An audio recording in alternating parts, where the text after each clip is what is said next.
This is John. Like many New Yorkers, John is currently experiencing a restrained angst in response to the overwhelming restrictions placed on New York City by its government in the months during the COVID-19 pandemic. Restrictions which were made in good faith that our economic and social freedoms be returned to us once hospitalization subsided and the disease proved manageable. But in June 2020, in response to a police murder in a city 1,000 miles to the west, New York City was ravaged once again, this time by way of violence and disorder. Since then, local and state politicians have seized upon the unrest as a political opportunity and continue to suppress the livelihoods of law-abiding citizens and businesses, while actually empowering and encouraging the very voices and behaviors that impart further hardship on our economy, safety, and social bonds. Many New Yorkers feel a betrayal and an abandonment, a sense that their sacrifices were but collateral damage in a political war, rather than a temporary setback to help heal the sick. Many businesses will not reopen, many livelihoods will not be revived, and some fear New York's cultural identity will be forever diminished. Crime is skyrocketing, and the police have been rendered impotent by the mayor and demoralized by a hostile public. The rest of us are left in a dizzying state of worry and speculation about what our leaders plan to do to save our city from ruin. Many New Yorkers who feel this betrayal have kept silent for fear of losing professional alliances in a time of vindictive retribution against dissent from accepted narratives, and in particular, when opportunity is at its most scarce. John, however, agreed to talk to me about his concerns for New York, its public perception, its threatened legacy, and the failures in communication among ideological combatants. I am left to wonder how different, if at all, his sentiments are from the average unemployed and distressed New Yorker.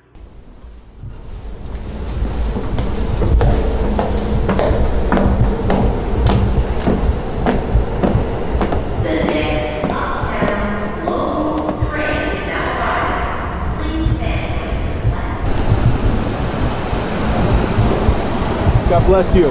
Thank you so much for everything you guys do. God bless you guys. Thank you for protecting this statue, for keeping our city safe. Thank you so much, guys. Thanking the police officers and then jaywalking. My hope is that in the future, somebody who's in charge of this museum has a little bit more conviction and puts it back out front. One thing you have to understand about the angry mob, when they come for you, you really just have to wait 11, 12 days, and they usually forget about it. Yeah, they move on to something else. Do not ever forget that Roseanne lost her job, Megyn Kelly lost her job, and the governor of Virginia kept his job. Think about that. Jon Stewart said perfectly, I don't know why we judge comedians with the same standards that we judge politicians with. Well, here's the politician did something considered racist. He wore blackface. Roseanne made a tweet. Megyn Kelly made a completely innocent statement. Well, Roseanne lost her job. Megyn Kelly lost her job. Governor of Virginia didn't. Here's the difference. Roseanne and Megyn Kelly have no control over their jobs. Somebody else decides if they have that job or not. Governor of Virginia, I don't think there's any way to impeach him. You can only pressure him to resign. And so, because he has complete power over his job, he waits it out, people forget about it, and he's good to go. Roseanne and Megyn Kelly don't have that power. So what I'm saying is, if you have power over what people are complaining about, if you have control over the thing that people want to take down, just wait it out. And if somebody's trying to take down someone who works for you, and you're feeling pressured to cave to them, don't cave. Just see what happens if you wait 10 or 11 days. In 1989, it is said that there were about 2,000 murders in New York City. In 1992, David Dinkins doubled the number of police officers. He loses his re-election bid to Rudy Giuliani, and Giuliani is the one who puts those police officers to good use. By the end of Giuliani's second term, and you do not count the numbers of people that died on September 11th, that is a separate issue than the regular violence that happens in New York City, he had murders down to 600 something. 600 something. And Bloomberg brought it down even further. That was considered an incredible accomplishment, and that nobody would ever get it lower than 600. People credit stop and frisk. And a lot of Black and Hispanic Americans did not care for stop and frisk. They felt that they were unfairly targeted. And I'm not saying that's not true, but one thing that's important to say about Giuliani is that that was at the officer's discretion. They could do it, they didn't have to do it. Now Bloomberg comes in, and Bloomberg makes it a quota. You have to do this many stop and frisks over the course of a month. That puts a lot of pressure on the officers, and it makes it difficult for them to build a good relationship and trust within the community. That being said, Bloomberg got it down to about 200 something per year. New York City was an incredibly safe city. We don't have our candidate yet, but when two candidates get on stage, whether it's de Blasio and somebody else or two new people, whoever this next person is, I guarantee you, they're going to have it in them to say, no, I do not support defunding the police. We need our law enforcement. It is so vital to the safety. It is so vital to the safety of this city. And I think New Yorkers are going to get behind that person. If it's a Democrat who doesn't go, who's more moderate, or if it's a Republican, I think it's more likely to be a Republican, simply because the Democratic Party doesn't feel like you can take it in any other direction right now.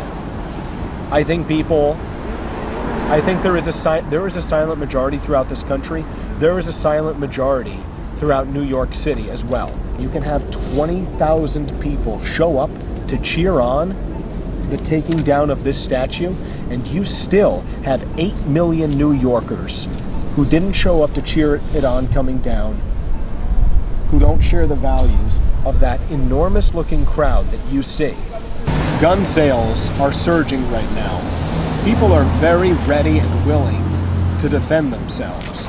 And I don't want anything violent to happen, but I think come November 4th, there's going to be a big group of people on the left who are just done.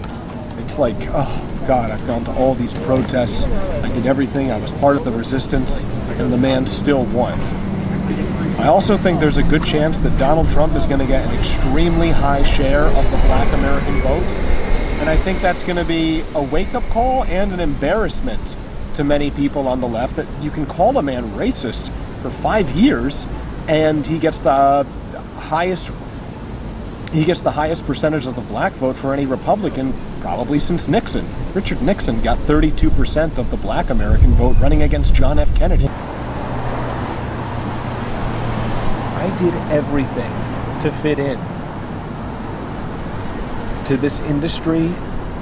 I did everything to fit into the acting industry, because even though I didn't have the values that many left-wing people have, I wanted to be an entertainer, and I knew that whoever could give me a job was a left-wing person. And I catered to them and catered to them and catered to them and tried to, I write what I feel on the internet, but try and do it in an anonymous way. And what happens? My plan B, tour guiding, gets taken from me.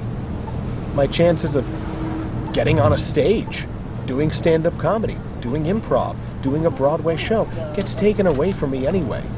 I'm basically canceled without being canceled. I'm doing this interview because I don't give a fuck anymore. I am so sick and tired of censoring myself, of framing everything I ever want to say around what left-wing people think to make sure that they don't get too angry. People who tear down statues of slave owners while wearing shoes made by slaves will never make a difference in this world.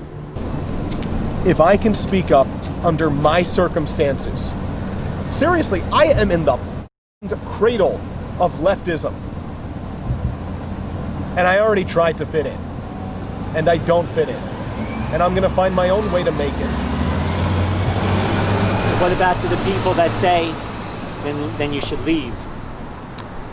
Well, to the people who say that I should leave, if I find that that's a good idea, if I find that what I need to do and what I want to do takes place outside of New York, then I'm going to leave. Until then, you're going to have to fucking make me. And I don't think you can make me. Think of the one time that cancel culture was reversed. The Covington Catholic kid story. Minding his own business. Nathan Phillips, a man who I believe has a methamphetamine problem, banging on his drum, clearly walks up to the kid. Kid does absolutely nothing wrong, in fact behaves like an upstanding adult. Everybody says he surrounded Nathan Phillips, when it is so painfully obvious that Nathan Phillips walked up to him. And guess what? We did a better job than the press that day. We analyzed that footage, made it even more clear that Nathan Phillips was the aggressor, and we reversed the narrative. How did that work? Because we got on top of it immediately. So to any conservative out there who's lost their job, they're at home all day, spending all their time on the internet as most Americans do, speak up immediately. Speak up immediately. Do not give them the opportunity to create a false narrative. We're in the Ramble in Central Park, where the whole incident between Amy Cooper and Christian Cooper, who she is not related to, went down, also known as the Central Park Karen incident. What do we do about cancel culture? Well, the only way to cancel culture is by educating the next generation on how to deal with people who you don't like and people who disagree with you. This is very inhuman. And when we do this to other people, and you can't even see my face right now, when we do this to other people, we're basically saying, I can't solve my problem on my own. I'm not man enough. I'm not adult enough to solve my problem. So I'm going to record this, and I'm going to put it out there for the whole world to see, and I'm going to let everybody who has nothing to do with this judge you based on my take on the situation. This was not a global incident. This was not something that you needed somebody from California or somebody from Japan's take on. This is something that the dog walkers and the bird watchers of Central Park needed to talk about. And when you film something and escalate it to that level, you guarantee that the problem will not be solved simply because you're guaranteed to have too many cooks in the kitchen working on this problem. That's one of the biggest problems right now, is that we've lost a grip on what is a countrywide problem and what is a city or state or Central Park Ramble problem. We've lost our grip on that. So what does New York City have to do politically to survive? You really have two options. Bring in the Republican Party or reform the Democratic Party. It feels like reforming the Democratic Party should be an option. I read all of these quotes. For example, like Bill Clinton in the 90s saying, any society that goes to war with its police must make good friends with its criminals. That is a pro-law and order statement from a man who was the head of the Democratic Party in the 90s. I think Democrats were pro-law and order as recently as 2013, 2014. And it's just been the past half decade where things have spiraled out of control. Spiraled in a new direction. They wouldn't call it out of control. It should be possible. Right now it doesn't feel that way. The other option is bringing in the Republican Party.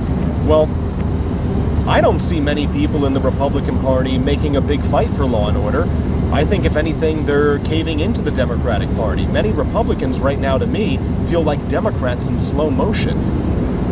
or better yet, people who are doing what the Democratic Party wants without speaking up about it so actively. They're just going along with it. I think the future of politics is transforming the Republican and Democratic parties to meet the will of the people. I think that's what it's going to be. So find your man, find your woman, find your person, get them in office, and when the mob tries to take them down because of flaws in their personal character, keep going. You've found the right person. There's something great about these cities. There's something incredible about an American city. My God, just look at all of this creation in back of me, created by humankind, created by Americans of all different types and colors. And if you're not going to live here, it's still a wonderful place for you to visit, for you to take your children to, and say, hey, Americans built that. Some people like to define it as, well, no, it was built by immigrants. It's like, well, no, I say they didn't immigrate here to be called immigrants. They immigrated here to be citizens. They were Americans who built so much of what you see in back of me.